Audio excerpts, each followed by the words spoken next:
quick question for you, just the top of my head. Give me the first band that comes into your mind that is not as big as they should be, in your estimation. Top of your head, go. Turbo. Say that again. Give What me band? the band. Thin Lizzy. Okay, well, give me another one. What's the first band that comes to your head? The band that you love that should be huge that are not. Should be Tin huge, Machine. and I'm not. Man, you always put me on the I know. spot here. Okay. This is going to be a completely different Yeah. style. This is going to be a That's completely okay. different style band. That's okay. They're kind of more of a ska band, but this band, Less Than Jake. I'm a huge Less Than Jake fan. Man, every time I see them live, I'm like, everybody should But watch this they're band. pretty big. I've heard of them. I think they should be bigger. You do? If I've heard of them, they're pretty fucking big. Yeah. So, I mean, I've barely heard of Olivia Newton-John, and she's fucking huge. Oh, wait a minute. Am I thinking Mama Cass? That's because when we're driving and you're sleeping, I'm saying in your ear, I'm going, Less Than Jake. You should listen to it. Less Than Jake. That's why a you've heard of terrible it. fucking name. And just on principle alone. But yeah, okay. So you say Tin Machine. I always go with Thin Lizzy. I think the Thin Lizzy should be bigger than they should be big. They are bigger and better than the Rolling Stones. And there was an article recently that asked, biggest Irish band of all time, and everybody said U2. I asked, fuck U2. U2 will tell you that Thin Lizzy are the best Irish band ever. But a band that we've talked about before on this thing, I was listening to them today, and I think should be ginormous, is Space Hog. I just going over and over and over on that stuff today. Today was the China album, and there's a great song in there. If you could just think for a minute of John Lennon sitting down, smoking a joint, and look, after listening to Yoko, singing in the kitchen, or doing some kind of Yoko frying eggs, on her voice. Skylark off the China album by Space Hog is, to me, is exactly what John Lennon would do, high out of his mind, and I think it's just brilliant. The Space Hog, you can hear Simon and Garfunkel in their harmonies. You can hear Queen in the guitar playing. You can hear Bowie in the vocal delivery. You can hear Elvis as well. You can hear every major, like the tip top, the cream, the absolute, the biggest names in production working on those records. It's mind-numbing how wonderful these guys are. Space Hog, check them out. The China record is what I was trying to... They may be about to get some long overdue recognition because James Gunn, who the director of the Guardians of the Galaxy movies, the first trailer that came out for this new one that's coming out, I think in the summer, uses In the Meantime by Space Hog. Yeah, and that's a great... in the trailer. I'm assuming it's going to be in the movie too. So that was the same director who gave recognition to that band that David mentioned when he was on. Come and Get Your Love. That one. Yeah. Couldn't remember their name then. Still can't remember them. But he's James Gunn is cool for whether you like the movies or not. He's really good at basically doing what we're doing, like resurrecting songs, literally, and making them big hits because of his movies. So I hope Space Dog gets some people start listening to their shit again because of this. Yeah, Meantime was a huge hit in the 90s for them, and it really did encapsulate a moment in time from the 70s that they were able to bring forward and put modern touches to, but keeping the vibe, keeping that. Anyway, I just thought that was I always love that question. It's just the first one that comes to your mind as far as bands that go. I mean, it's just Space Hog played places. I mean, their capacity crowd would be about probably 500, and it's to me, it's hurtful. It's a shame that people don't have. I mean, I just think if it was in a playlist, if it was bands like or Muse or some of these bands that really put so much work into the production of their records and so much they build their songs so sonically perfect that it's just one of those things that I often wonder if somebody like just, I mean, off the top of my head, somebody like a Shane MacGowan could have had a big record like that, with big string sections and horns and, just put them in front of, think of Mexican Funeral in Paris and think of, him just kind of crooning in front of or essentially poetry reading in front of a big band like that, and putting just be a dream come true to get your hands on a record like that, But that was the and we also just a poquito pico a review of the No Label Brewery gig on Saturday. Anybody got anything? Yeah, were you guys there? That was great to actually, because that was the second time we played there, and the first time we were there, it was a rainy afternoon, and but there was still a good crowd, but they were all kind of huddled under the awning. Tent. Actually, the patio is pretty well constructed, because even though it's kind of out there, each little seating area has an awning above it to protect it from the rain. So, but the crowd is even good then. But when we got there, it was hard to find a parking spot. I mean, it was mobbed, and they told Patrick, right? They told you that this is actually kind of a slow afternoon. Yeah, I'm like, where are you going to fit more people? Sorry, what'd you say, Turbo? Where are you going to fit more people? When she goes, oh, it's kind of slow. I'm like, what? Where did more people go? Yeah. Right. There wasn't a table open. Yeah, but it looks like they have some kind of a bazaar, or some kind of flea market, some kind of something or other off to the left as you drive in. They had some big kind of meet where they had all kinds of tents and vendors and all kinds of stuff. And where we were, there was a lot more food. Also, when we played the first time, there was only, I think, 2 food trucks, maybe, and like some kind of beverage, some fruity foo beverage kind of place. But yeah, it looked like they were pretty slammed when we got there, and the crowd had been there all day. A young fella by the name of Austin James out of Kima opened for us, and I didn't catch much of his show just because of the manic setup of the car park and all that stuff. It was very. People were a little bit bewildered by the time that you get in there. There's not much as far as the direction goes. There is, as long as you've got your eyes open when you come through the gate, you can kind of figure it out. But there was a lot of people like coming through where the band was supposed to bring the gear, but it's definitely a place that if you're one of these bands that is looking right now to find your voice and to see what you do to a crowd, I would definitely contact No Label Brewery in Katy, Texas, and offer your services. They'll probably pay you. It's not and it's also, correct me if I'm wrong here, but I mean, obviously I'm not wrong. I'm wearing a Thin Lizzy t-shirt. There never seems to be any staff around.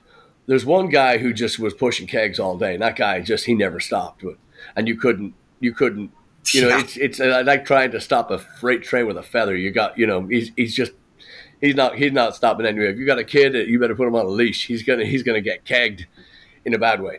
And but it's just really difficult to find staff. But then, when we wanted the music turned off, Lori and Chris, thank you very much, Bueller's. They ran in. Music was off in a second. We were going, and it was really a receptive crowd. Very. I saw a lot of the heads turning. We did a good sound check, and we weren't too loud. We weren't too, we tried to keep the material to a PG, thing, which I think there was only 2 slip-ups, but very, very effusive. I mean, very paying attention, but also very complimentary. Yeah, very, very good crowd. So it was cool. I mean, there were some people who actually came specifically to see us, which for found sure. out within the 2 days there were a lot of people who'd never seen us it. before. Right, because we only booked it on Thursday. Yeah, it was cool. I think the audience, the people who were up front, reminded me a bit of like a Hibernia Irish Tavern kind of crowd. Very just watching everything we're doing and tipping us. And that was. So yeah, we're cool. definitely, we're not in the habit of putting a tip jar out, but my God, I was a very generous audience. But I also thought, well, I set the speakers to only do that seated area. I didn't want to throw it back there because then everybody it gets a little bit too loud. But we kept it at a medium, sure. A very comfortable level. Turbo, how'd your family find it? They were essentially second row. Oh, they loved it. It wasn't. Yeah, I think the boys loved it. Miles loved it. All the kids already this morning were like, "Man, that was awesome, Dad. You guys are so fun." And that's great. Yeah, They even made me breakfast this morning. I got up and they cooked me breakfast. I'm like, man, we must have played great. I'm getting breakfast made for me? Dang. I was like, I got spoiled. Eggs and, breakfast like that. I just had eggs and bagel, but they cooked different stuff for everybody else. So Turbo, I know Caden had seen you before. Had the other boys seen you? Yeah. As well? Yeah, they came to the cook-off show. That's right. Okay. Yeah. Yeah, I think with that one, though, it was cold and different setting, and they were kind of in and out, and Team Newton wasn't feeling all that great. But this time it was burgers, fries, drinks, music, nice weather, perfect. They, like you said, they were second row right there. It was a good time. The one Moxie gave a thumbs up, even overall. She was pushing you a little hard on the solo, but other than that. I almost went back into it. Did you hear that when she gave me the thumbs down? So I just was like, I'm going to do another one. And then we sort of course corrected, but it was like, I was like, no, I'm not going out like that. Yeah, give it to her. So a quick diversion here. So back to breakfast. Bagel, egg. Do you actually put the egg in the bagel? Or do you just... I kind of get runny eggs, and then I'll dip the bagel in the eggs. All right, good to know. What seasoning? I usually Cholula. Yeah, that's what we had today. So little pepper. Chad, it's probably too early for breakfast for you. Have you eaten today? All right. No. What's your go-to? Wake up. Got to get a good feed down. What's your go-to breakfast? Anything's on the menu. What is it? I'm so addicted to energy bars and stuff like that. That's usually the first thing I'm craving, and I'll walk to HEB and buy. There's a brand called Nugo, and I've been buying a lot lately. But if I had food here, it would be oatmeal. We've had a running joke in the band about me eating oatmeal. I can't remember, was it a Denny's or something in Austin, I think, and I can't remember what we were doing, but the band had breakfast one morning, and I ordered on a whim. I ordered oatmeal. And said instead of pancakes, and because this is before I stopped eating meat, so I had bacon and sausages and all that. So back then I still ate that, but instead of having that, I just had oatmeal. And I remember saying, I just appreciated how better I felt not being weighed down by all the fatty, greasy stuff that I normally ate. And I turned to Patrick and said, I think I'm going to eat oatmeal every day from now on. This is it. And then every time I didn't choose oatmeal, I would get shit for it. I think it was literally years until I finally actually did start eating. Yeah, no, it wasn't as much as I'm going to have it. It was a proclamation. It was like, as of this moment, shall eat nothing but oatmeal. I shall be known as the oatmeal kid. And we were like, okay, and then we never saw oatmeal again. Yeah. So that's it. You're going to get the Smalley version, or you're going to get the real version. It's just that's how it is. But one of the times we were joking about it years later, I said, it's funny is not only have I not had oatmeal for breakfast, I have not touched it since I said that. I know. I forget when that was. It did later become a daily thing for me here at home. But it's been a while since I've had it. But yeah, I love oatmeal. But so especially with little peanut butter in it. So that was my question. So with no limits to the kitchen to what's available, you'd still go with oatmeal. I think so. Okay. Yeah, because I'm kind of Well, to be specific, with peanut butter in it. That's my thing. Probably 2 tablespoons of peanut butter in there. Okay. What brand peanut butter? Oh, lately Laura Scudder's. Lowest Gutter? But I used to be really fond. Did you say Lowest Gutter? Laura Scudder. Oh, Laura Scudder. Okay. I think Lowest Gutter. I would eat that peanut butter. Lowest butter. Yeah, so I'm more. Yeah. I'm in the turbo camp as far as I didn't even ask you turbo. So sorry. So unlimited ingredients in the kitchen. What's your just top of the line? What's the turbo tip top tantalizing tasty? I'm going waffle and bacon. Okay, that's what I'm eating. If I'm picking, I'm doing a waffle. I actually put peanut butter on it and syrup and bacon, and I'm set. All right, let's cut that part out. I won't complain for the rest of the day. Let's just cut that part out. That's awful. That's it. No way. I'm definitely more. And I got this from my dad, but I'm the bacon, eggs, and sausage. That would always be my but it would have to be Cookstown sausages from from Ireland, it would have to be, basically an Irish breakfast, right? But over here, what I'll do is I'll do the tortillas with the Carolina Reaper cheese. If you haven't tried it, it's and you're lucky enough to be in Texas, I would go to HEB and try their Carolina Reaper, and holy fuck, that's good stuff. And that's some good cheese, and it's spicy. It's called the Reaper for a reason. So I get the tortilla, the cheese. I like jalapeno refried beans or black beans, and eggs. Sometimes if I'm like a really spicy sausage, but just that's my thing. And there's tears, and of course the habanero hot sauce as well. So it's nobody gets out alive on my breakfast. It's always goddamn. You used to be a really big pancake guy. Yeah. Are those days over? I mean, no, that's never over. Bite your tongue with syrup on it. But no, I'd still like a wise man once said, "All right, gang, the power's out at the building. Where are we going?" They said, "IHOP." We go, "No." "Denny's." "No." Yeah. "Waffle House." "Fuck yeah." That's what you're talking about. So if you're gonna do it right. Get yourself the on Texas toast with bacon, egg, and cheese, and a couple of waffles. Oh my God, it's fucking heaven all over the country. Waffle House, yeah. Damn your mouth, yeah.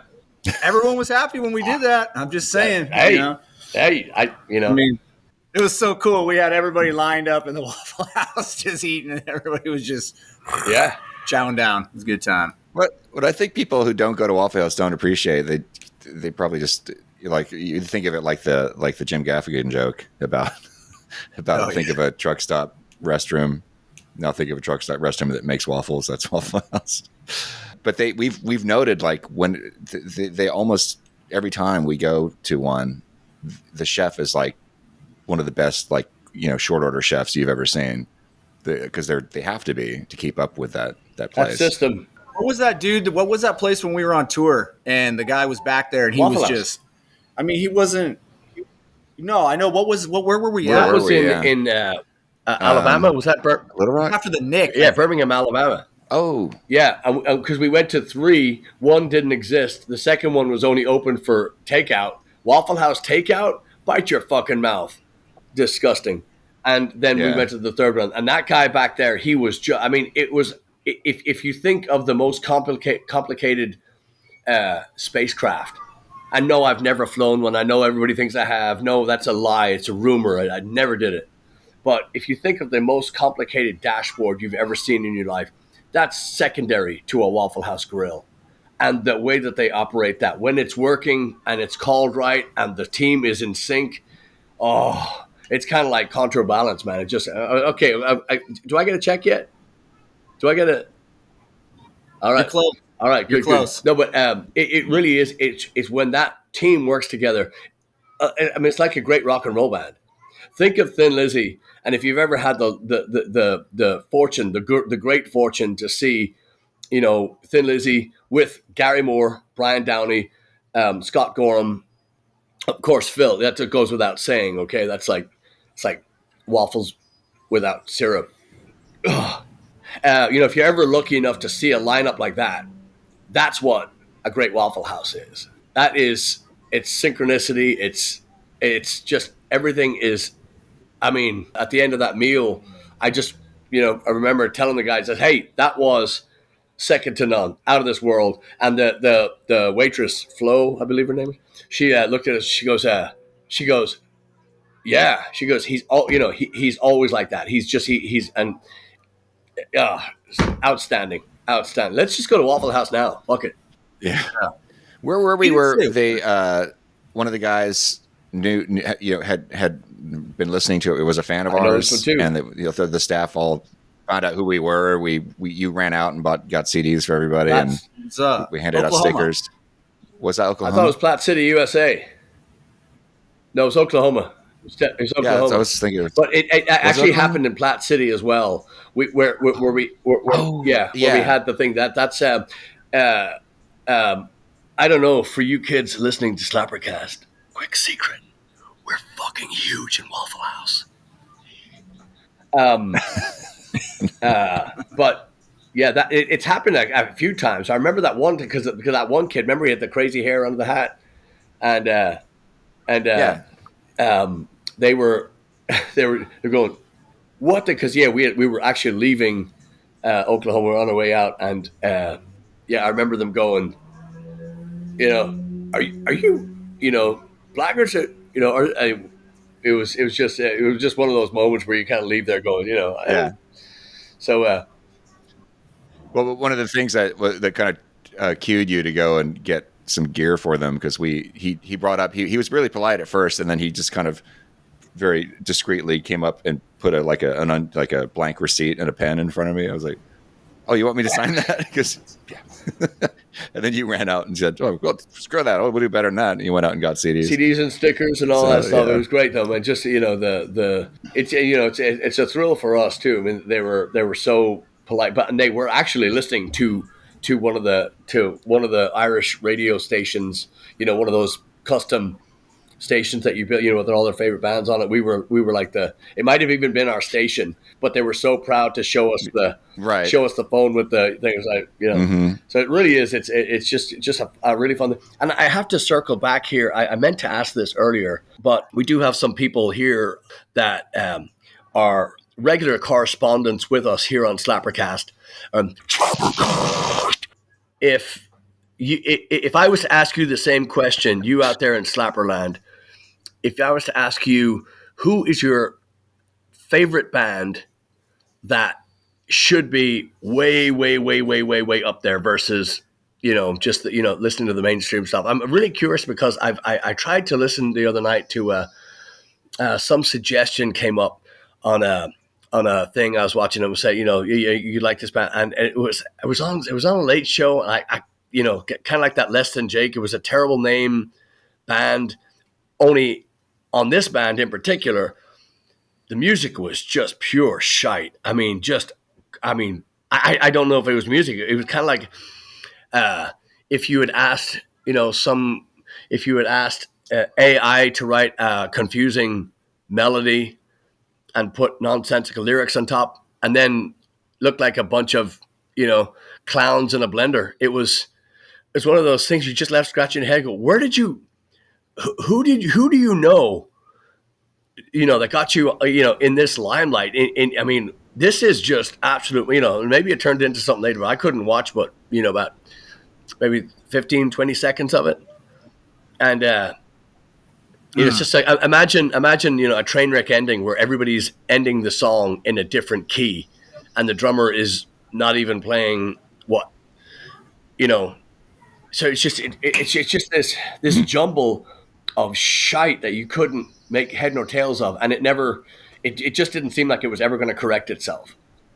Anyway, I asked the question: who is your favorite band that should be a whole lot bigger than they are? And you can, you don't even have to. I know a lot of people that listen don't comment on here. We'd love to see it if you did, but just tell us or. Yeah. If you're watching on YouTube, put it in the comments. Yeah. And if you're not watching on YouTube, go to YouTube and put it in the comments. The link, if you're listening to the podcast, if you're listening to the podcast, I'll have the link to the episode on YouTube in the show notes. Excellent. So, yeah. Oh, dude, I can't wait. Check out these bands that people like, and they go, hey, you might run across something that could be a new favorite for you. And when we record the stuff in the van too, it's kind of fun too to check some of them out. And when we record in the van, maybe we'll listen to some of them and put them up there, put clips up there. I just thought it'd be kind of it would be extremely interesting. To me, I think maybe to all of us to hear that. Just hear what you listen to, or hear, and please. Even if you're not coming to see us, go see some live fucking music, man. There's a gaping hole in entertainment right now, and I think I've been saying it for years, but I really think that we're losing a lot of ground on live music, and I take this moment then to catapult us back to Friday, last day of March, Molly's Kingwood, which has always been an absolute favorite of ours. Why? Because it's not only Mike Daly and Aim Infinity. It's not one of their gems, but it's also a place that we have to start early because there's an older contingent that comes to see us. When I say older, I just mean wiser, not in age. They're just, but it's great. We started at 8:00, and it was just a delightful crowd, really interactive, very fun, and Jeff and the crew there, just second to none. Just so gracious, and so the food's great too. They got great sandwiches, and they do pizzas. They do all kinds of jalapeno appetizers and stuff like that. Brilliant stuff. And they're one of the few bars that we play at that are really trying to keep their prices down, low enough to, I mean, everybody's getting crushed right now with, I guess the kids say that in a good way. I'll rephrase it. But they are getting decimated right now by the increase of, because the punters that drink there are all, they're just blue collar and, salt of the earth. I mean, just great folks. And my cousin Brendan Devlin and his crew came out from San Diego and the West Coast, and they were in for the Aztec, I guess it's college basketball. They were in for that game, and they won that night on a buzzer beater, if anybody cares. And great to see all that crew out and get them to see meet the gang out at Molly's Kingwood. Yeah, right. Yeah, that was a cool place. Yeah, man, it just seemed like from beginning to end, everybody was just there to have. Both times I've been there, it's just everybody's there to have a good time. Like it's it's fun. It's always been like that there. That it's just similar. I mean, all the Mollies have good clientele in my experience, but that one kind of reminds me a little bit of Hibernia in a little bit, just the kind of crowds that we get there. Yeah, they do it right. The reason why it reminds you of Hibernia is because they do it right. They don't claim to be, the biggest or best Irish pub, or they've just been doing their thing. They've been a neighborhood bar for 29 years or 30 years or something like this. Some ridiculous. And they're, if you work for Eamon, you work for Mike, if you work for Jeff, if you are, we're in all the staff too. Every single staff member left with a shirt, left with a, sticker, CD, something. We just, brilliant crew. And everybody's just, they're doing their part in, they do not have the space to be a live music venue. They make it work. So people like us and other bands that play there once in a while, they make it work to where you can do it. And I commend us on the last couple of nights playing over there, there and the No Label for really kind of keeping it under wrap. This will be 3,041 and a half times that we've talked about the gear that we're using, but being able to keep the level to we'll call it a silent scream, to where we're not abusing the room. We're not abusing the people in it. We're just, trying to keep it to where everybody can hear it, join in, but you don't have to scream at each other to think. But that, I really think that you guys especially did a really good job on this weekend and trying to kind of holding it down. Turbo's got the hardest job because it's because they're acoustic drums. It's really, really, really difficult to well, you kind of have to gauge that if their hair is back, their eyes are closed and their nose is starting to bleed and it's probably a little too loud, but it's I think we do a really good job in kind of keep that back of the head. Yeah, a place like Friday night, we kind of start a certain level and then we build it up. I think my favorite thing at No Label was we were kind of starting to dance with that a little bit, and then right before you're like, let's just hit them. I was like, and they loved it, like you said. We didn't come in crazy, but it was like, man, let's just go, and it was really cool to see when we first got going how many people were like this. Yeah. Like, whoa. And then it was just, and then we had them, and the next thing you know, it's like, because the tables are facing both directions. And the next thing you know, that now they're facing one direction. And so that was, And so, it was, and we just had them from there, and it was super cool. So, yeah, it was good. Yeah. And also back to Kingwood as well, if it's your night off and you come to see the band that's playing at the place that you work, and you bring friends, that's we take that as a pretty big fucking deal. So we're so appreciative. Yeah, that was cool. So to jump back a little bit, should we hazard to slap a number on this and decide which when this one's coming out? You're gonna slap some numbers on this in the name of love? I think we should. Yeah, I think this seems like this is going to be number 216, right? This is SlapperCast episode number 216. 2 Sweet 16. Oh, Two nice. Sweet 16. That's right. 2 Sweet 16. That's my new favorite. Yeah, let's do it. When we get around to recording 217, you probably notice similar backgrounds in that episode too, depending on where you guys choose to sit. Of course, I'll always have this behind me here. What are you trying to say? It's a nice day outside, isn't it? For now. Yeah, it was coming home the other night after No Label. I think it was Saturday night, if my memory serves, and driving home, and it was just coming out of Katy, and the further north I got, it was probably about an hour and 15, and the thermometer just kept dropping down. It was 60 when I got home. I was like, oh, so nice. So nice. And it was a very, very mild night at No Label. I mean, being outdoors and facing the sun and stuff like that, it was extremely mild. It's like the perfect time to start. Oh, yeah. I'm starting at 7 p.m. Yeah. And so the sun was only on us for a little bit. Yeah, but, even still, I was talking about, I'm always yapping about live music. I'm terrified. I think it's a very fragile landscape right now as far as music goes. And I just think that if we don't turn things around, and I mean, even the people that go see live music and then stick their face in their phone for the whole thing, I just think that it's in dire need of a makeover.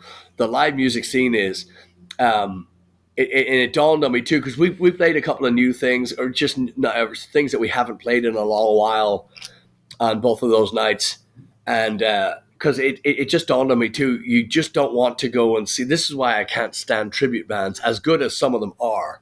I just cannot take the same. And you go see but they look just like them, they sound like them. I said, buy a fucking record and go see a band that's putting new stuff out there. What if you stumbled across your next, Chad, your next Eagles, or Turbo, your next Jimmy Buffett, or my, Mariah Carey. I mean, what if we stumbled across? That's probably not a very good example of a musician. Dream on. But no, seriously, if you were to, what if you stumbled across, Chad, your new David Bowie, Turbo, your new, punk band, you know what I mean? Like that band that just elevated you, What if you stumbled across them live? They could be playing in your back fucking garden and you wouldn't know it. So we get a call on Thursday night, dark time, not this, nighttime, like this time. And and there was a cancellation, No Label. And we said, yeah, we'll do it. And, it was just kind of one of those things. It was like, we'll go have fun. And a lot of, I would say about 90%, and you could correct me if I'm wrong on this, but it looked to me like it was about 90% had no idea there was going to be music. I mean, I just, we had a lot of people there that were there, and I was amazed to see that they found out. Usually we get this on a Monday morning, or on a slapper day. You get, oh shit, you were right in my backyard. I didn't know you were, I would have, we've said this 1,000 times as well, with, the social media sites are not in it to advertise for you unless you're paying out. But if you're paying out, they're still only telling you if you've signed up to us about our show. They're not telling you about of course they'll tell you when Bruce Springsteen's coming to town because his tickets are $4,000, or a Garth Brooks or whoever you're going to see. I mean, those tickets are huge. Yeah, they can afford to tell you we can't take out $200 or $300 ads on or $1,000 ads for a Friday and a Saturday night. These guys are coming to arenas. Chances are you've probably seen a fucking billboard. So I just think I think we're in dire need of some massive shakeup in live, and also I kind of nudge to the bands that are out there playing. Put something new in your set. And if you're not going to do that, maybe personalize the. Of course, it's easy for me to say. I do it all the time, but but still, give them something that's theirs, that they own that night, that belongs to them. We're not playing to, people say, well, I've heard it many times. People will shout from the audience, hey, where are you playing tomorrow night? And I say, well, I'm not fucking saying it because it's not about tomorrow night. It's about now. And I don't want to, Molly's and Kingwood. I'm not saying where we're going to, if we're playing the next night, it's just, do something for the club. Earn your keep. Earn earn that spot on the billboard. In the lights outside. Yeah, similar to what you're saying, I don't get to go out and watch bands most of the time, and probably if I did, I wouldn't be going out to see a cover band at a brewery or whatever is going on. But yeah, I would say you want to hit people with songs they recognize, at least a few. We always do that, but it is really just a few. Like we started off with John O'Reilly by Charlie Roberson, which is known by a lot of Texans, but he's not a huge name. But that was a good one to start off with because even if you don't know the song, especially if you live in Houston, it kind of sounds familiar. It's got a little bit of a Cajun feel to it. Yep. And then, but then when we did our cover of Suspicious Minds, which we've played for decades, which is always a really good icebreaker with people. But then we start hitting them with our usual stuff, which if you haven't seen us before, you probably never heard these songs before, but we always go over well. So I would, not every band has this luxury that we have to be able to play all this relatively obscure material for audiences. But there's no reason why you can't go, and even if you're a cover band, go and pick like the B side of a band that you think should have been a hit and wasn't, and throw that at people, and they'll like Patrick was just saying, they'll appreciate you more for kind of educating them. They may come up and say, "What was that song?" Yeah. And then that gives you you can start a conversation with people, and that's worth its weight in gold. So yeah, a buddy of mine who was at the No Labels, like, man, you guys go from John O'Reilly to Galway Girl to Fought the Law, and he's like, I go, yeah, what do you think of that? And he goes, man, you guys make it sound like it all should be there. Like, he's like, man, I've just seen you a couple times and it's so fun. And he goes, man, I don't, and then he goes, like, he was telling me there's little parts that, Patty, you nudge into songs and do little things. And he's like, oh, I recognize this. And I recognize, and these little, kind of ad libs in there. And, I was like, oh, that's cool. Kind of hearing it from his perspective, but yeah. But again, do you want to go see, do you want to go see a tape? Funny. Well, I thought it was funny. In my dreams, I think of these things. I actually wake up laughing, and then later on in the day, I was like, "That wasn't funny," but I think this one was funny. I get on the musicians locator thing. You get on the site. And you put, looking for drummer, looking for backup singer, looking for lead triangle player in a thrash metal band or whatever your thing. And I put on there, that I wanted to start a 80s cover band with backing tracks, and then ... fuck you, I don't need anybody. I was like, yeah, I just program all that shit myself. I woke up there, I was like, yeah, I guess you really don't need anybody, but.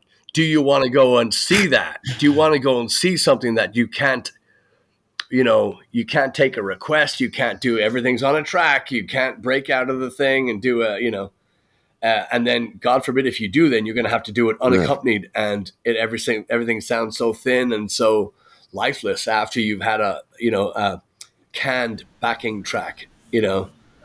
Yeah. Was this your dream last night? No, it was. Or is this this has been like a recurring kind of dream. It's been, but it may have been last night. But it's been one of those, like my idea for the YouTube tutorial channel guitar. You know, the best guitar part of Hotel California. We just kind of sit there and.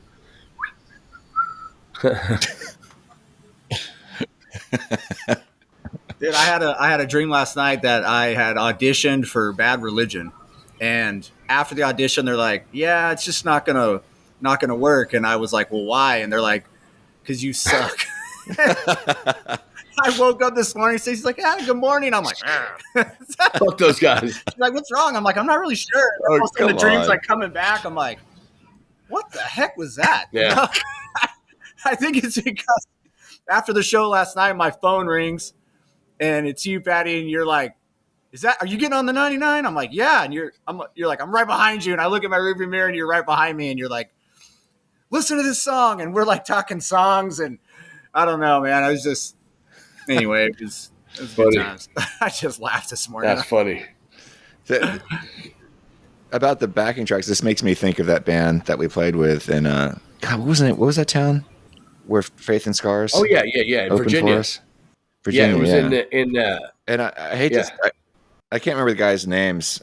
The lead singer guy was very, very nice, and they weren't bad songwriters. It wasn't quite my cup of tea of the kind of stuff I would want to listen to, but it was clear that he anyway had put a tremendous amount of work into making these backing tracks that they were playing to, because their drummer, they didn't have a drummer at this point, so they decided they were going to keep the show and play it acoustic, sitting down with a backing track of drums, and there's probably some other stuff in there, but it was very ambitious, but he clearly didn't have enough experience doing this. There's just a lot of bands that do this. A lot of bands. I mean, the Spasmatics come to mind as being, playing to almost nothing but backing tracks. But it has happened a couple of times that he would sing the wrong lyric or come in too soon, and you'd see him go, shit. And he goes, sorry. And he'd stop the song and start it over again. So it's like, I watching that, I was just going, oh God, I felt so bad for him, but it's like, I would never want to do that. But to be fair, there are a lot of people who do that. But it's just weird. It's like walking a tightrope. Yeah, I understand. Because once you fuck up, I understand it. I understand it from the point of, you want to go out there and sound your very best. Well, you don't, because your backing track's always going to sound, if you record it correctly, and well, then you're always going to sound like that. Is it good? No. Is it that band, Faith and Scars? They were definitely they kind of had that 5-finger death or 5-finger pussy tickle, whatever that band is, Death Punch. They had that kind of feel to it. It was, rock and roll, but now we're going to take a little time out. We're going to sing a little something. Let's back to war, And then it kind of had that we don't want to get too heavy, or we don't want to go in the direction that we want to go because we're going to lose half the audience. Is that, guess what? If you write the songs that move you, then you'll figure out where to go and get that audience, where to show that stuff. But when you're, it's like the club that opens up 7 nights a week. Monday we're reggae, Tuesday we're DJ, Wednesday we're thrash metal, Thursday we're say every day go fuck yourself.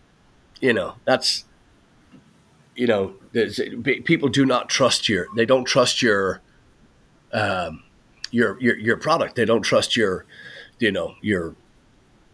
musical leadership. If you're if you're just we're the best there is, but only on a Monday at 7:00, and then it's karaoke. Mm-hmm. Opinionated, are we? Yeah, that's all right. Well, you think we should kill a couple songs? I'm killed. I'm ready. Who's first? Who's first? Not I. Am I first? Yeah, you are. I'll go first. Go for it. Okay. So I'm gonna go back. To this one. Sort of stemmed from the Kima show, the Celtic Festival, or we'll call it the Celtic Festival. Let's call it the Celtic Festival. Let's not trash the good Celtic. Yeah. Right. There you go. And I'm going to kill the Cranberries, song from the Cranberries, and I'm going to do Linger. Because this song was played twice. As I think it was that song. I don't even know. It was one of their songs. It was In and Out. And I just felt like it shouldn't be played at that place. And it's just like, why is this song on repeat? And anyway. Yeah. It was we're on break there. And I think it was what we're walking past the stage when that guy was doing his playlist. You're like, God, is there any good songs by the Cranberries or something like that? I was like, man, I just go, well, you just skip, man. I don't know why I was being moody. I'm not even like that. You know, I was like, I just can't handle this. Like, so that's the song I'm killing. It's more of a overall Cranberries, but pick a song, we'll pick. That is Linger, definitely way overplayed. Yeah, it is. Yeah, for sure.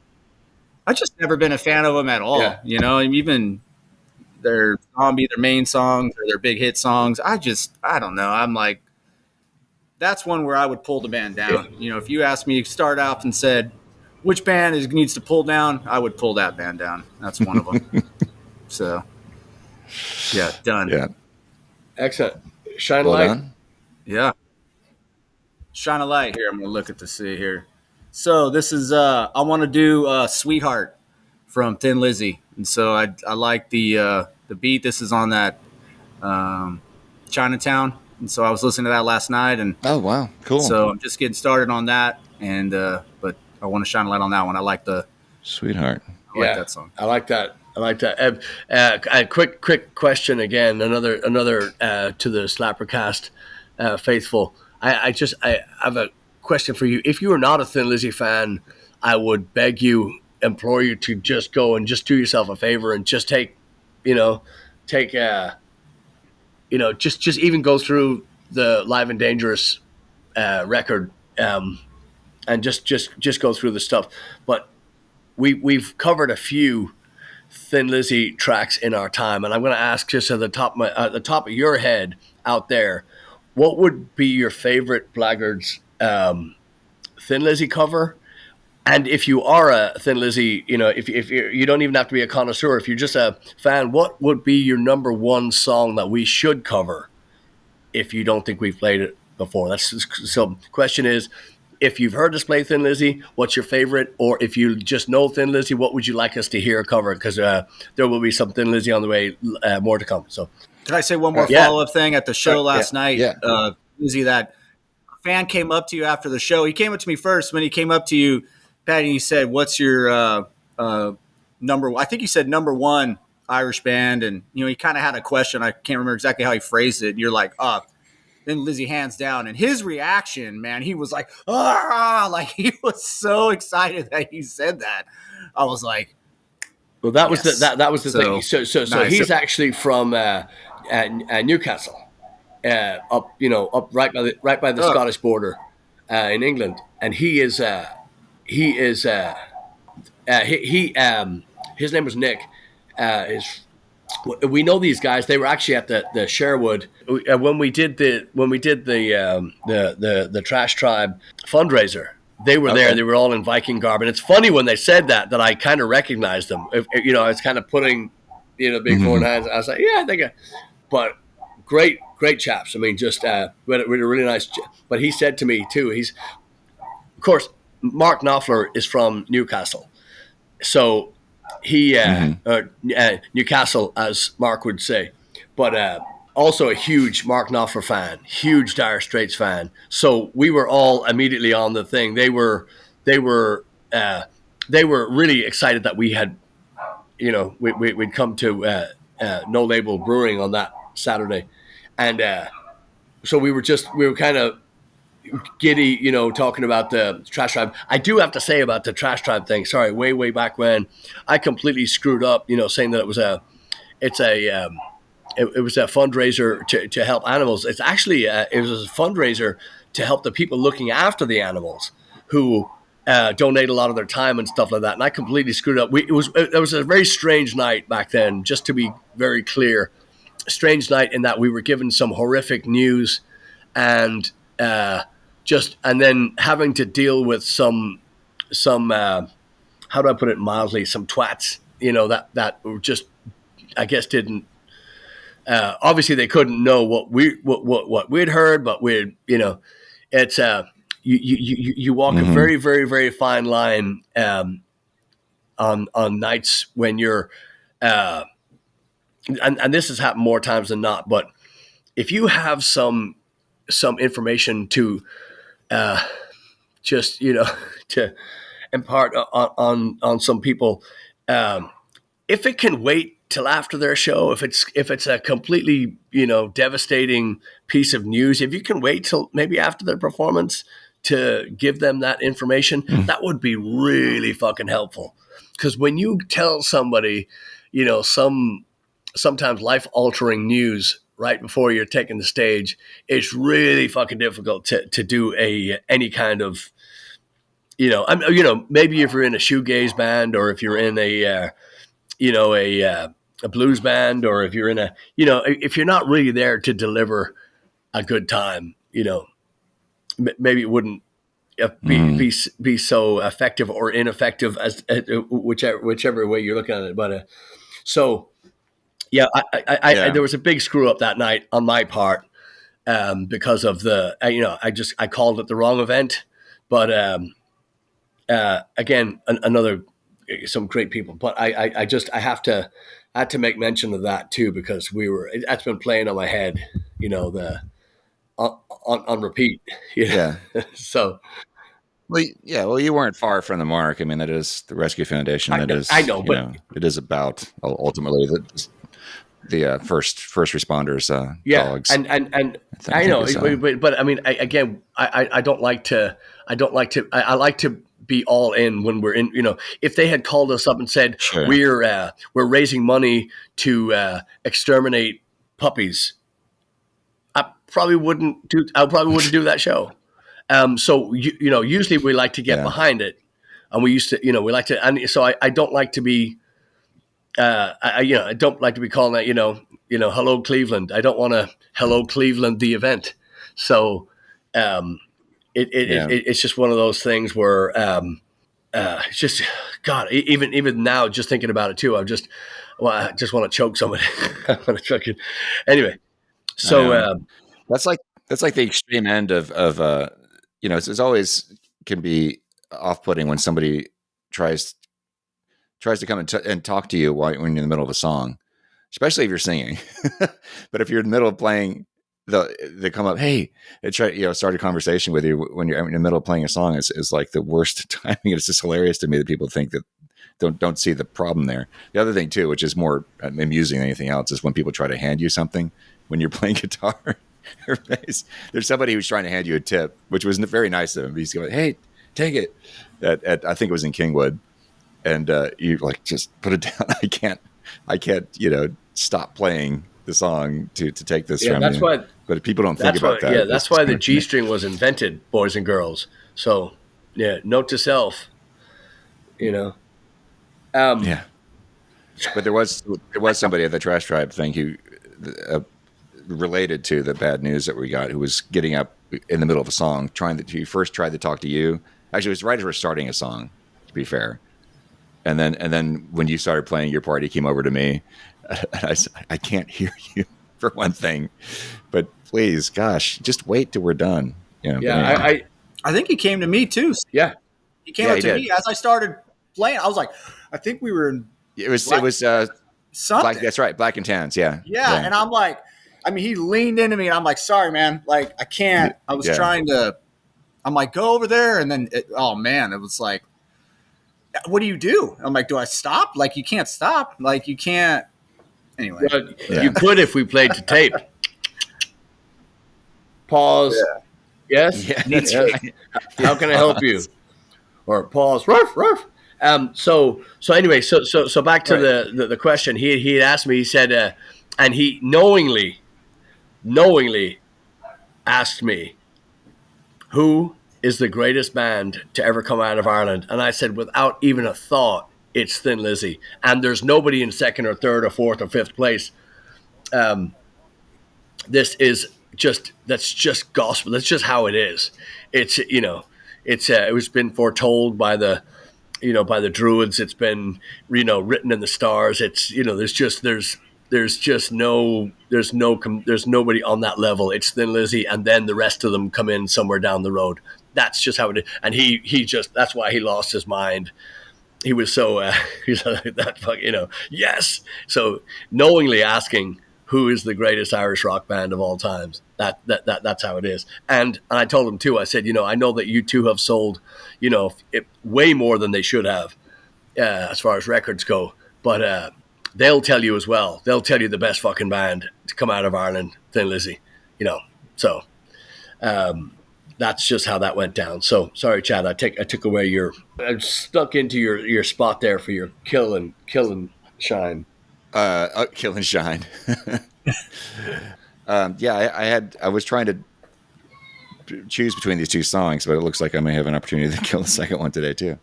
We hear the song almost every time we walk into a pub, and I'm fucking sick of it. I think it's called the Irish Pub Song by the High Kings. Wherever you go around the world, you find an Irish pub. It sounds like a commercial for Irish pubs. I don't. Ugh. It just drives me up the wall. And it reminds me of another one that annoys the crap out of me. Johnny Jump Up by Gaelic Storm. Which is a similar melody. It's not exactly the same, but it's certainly equally as annoying. Maybe even more so. God, what a dismal fucking song that is. Can we have a moment of silence, please? Just to fucking hate that song. But the Irish Pub Song, I don't know any. I think the High Kings actually are Irish. They're from Dublin. But it's just, why would you? I can't imagine why did they write that song? Because now they have to sing it every place they go, every show. They're obligated to play that song. It's like they wrote it. It just annoys me too because they're singing about Irish pubs as if they're all the same, and it's like they're singing about a McDonald's in a way. I know that's not their intention, but it just makes it sound the whole thing sound cheap to me. Yeah. Anyway. All right. So shine a light. So okay, since we were putting it I was thinking about this when we were putting together our playlist for the Whip a few weeks ago for Patty's Day. Pogues certainly being I think the most well-known Irish, what do you want to call it, the Celtic punk, Irish punk genre. They kind of created that genre. There are a lot of songs of theirs that don't get played enough, I think, because there's always so much emphasis on Fairy Tale of New York. And one of my favorite ones is off of Red Roses for Me. And we used to, I don't know if we ever really considered covering this, but we used to talk about it, that Transmetropolitan. It's a Transmetropolitan, yep, aye. And we always used to joke, it sounds like they're saying FYI. So, but it's a fun song. And that's one you just never, there are a lot of other Pogue songs I hear in pubs. I never hear that one. So that somebody needs to fix that. Put it on a fucking playlist. Ooh, shots fired. I like it. Yeah. Good one. Yeah, you can't go wrong with Pogues. Did you kill a song, Patty? No. You didn't kill one yet, I'm about to, though. I shouldn't do this, but I was just going over that Live and Dangerous record in my head, and that Dance in the Moonlight, that live version. It's just so brilliant. I always switch it around. I always go with the, as you can tell, but I'm shining a light first. But I thought you were going to kill that. No. I was like, is he going to kill this? No, I started to sweat. Yeah. Cold sweat. That's another good one. But no. What's happening right now? Yeah, no. The Dance in the Moonlight. That song on its own is just such a masterpiece. But live, when they and they did go in, they touched it up a little bit in the studio after it was done. But there is so much emotion in that piece. There's so much. There's just so much put into that song. It's damn near perfect. So it remind you that to you, I mean, it's got to remind you just of growing up in Dublin and just being a kid, coming home too late, right? Oh yeah, I mean, that was your life. Yeah, but that's the thing with a song, with a well-written song like that. It's not some wanker in stupid glasses singing about being a rocket man. This is what happened. This is fucking boots on the ground. This is blood, sweat, and tears. This is the thrill of the chase and the catch and the kill. I mean, it's everything. It's absolutely everything, and it really is. It's it just encapsulates that time. But again, being a timeless piece, melody, simple lyrics, but so poetic and just such a masterpiece. And that song is. It really is. Yeah, that song when played correctly is really hard to. It's hard to, and it's such a medium, such a medium to slow tempo. But it could still close a show because it's so powerful. Mm-hmm. Yeah, especially for the guitar solos and stuff at the end. Yeah, gosh, and that is one of the reasons I love that song is because of Scott Gorham. Scott, that was on Bad Reputation, right? No, right? Is that the album that one was on? I wish you wouldn't do that. I can't. Put me on the spot. Yeah, I can't.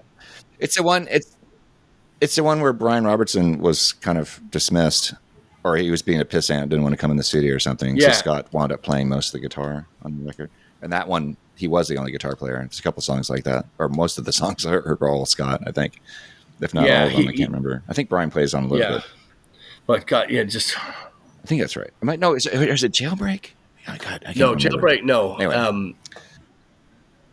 Anyway, I'm getting sidetracked. I'm getting the albums mixed up, but yeah, it doesn't matter. But yeah, you're right. That the lyrics, that line about I always get chocolate stains on my pants. It's such an unlikely line to hear in a rock song. Yeah, but he sings it so nonchalantly. It it's just great. It's brilliant. The whole thing. Yeah, I miss playing that song. So we need to bring that back. There's a book called Songs from While I'm Away, which is the poetry of Phil Lynott, and it's full of that. There's nothing that's your Bukowski off the wall stuff or your flowery stuff where you need a thesaurus just to get through the title of the it's